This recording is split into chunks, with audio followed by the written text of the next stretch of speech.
Natalia Sosnovenko is a child psychologist. Before Russia's invasion of Ukraine 3 years ago, she worked primarily in the private sector. Now she helps children kidnapped by Russia readjust to life back at home.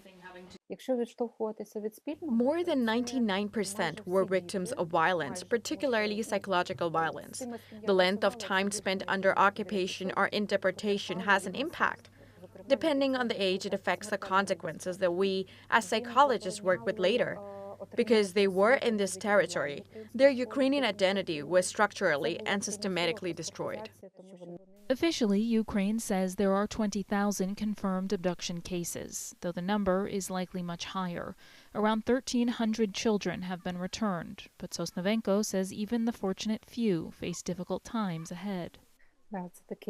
I would like to see it become easier for them immediately when they return to the territory of Ukraine.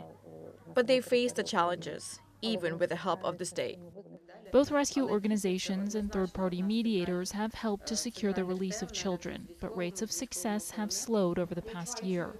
During talks in Istanbul in early June, Ukraine unexpectedly handed Russia a list of children they wanted returned immediately.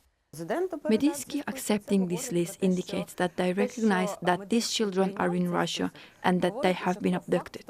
But they have been accepted the fact that the whole world has known for a long time that they're abducting children.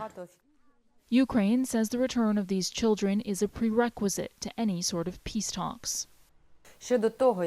We need to know that our children are safe. Otherwise, how can we negotiate anything when they have our children? They will use children to manipulate the negotiations. For example, they would say, give us the entire Donetsk region, otherwise we will not return these 20,000 children. A date for the third round of talks between the Ukrainians and the Russians has not yet been set, as both sides refuse to back down from key demands. The hope here is that children will not be used as a bargaining chip in these negotiations, and that instead, kids be returned to where they rightfully belong. Priyanka Navani, TRT World, Kiev, Ukraine.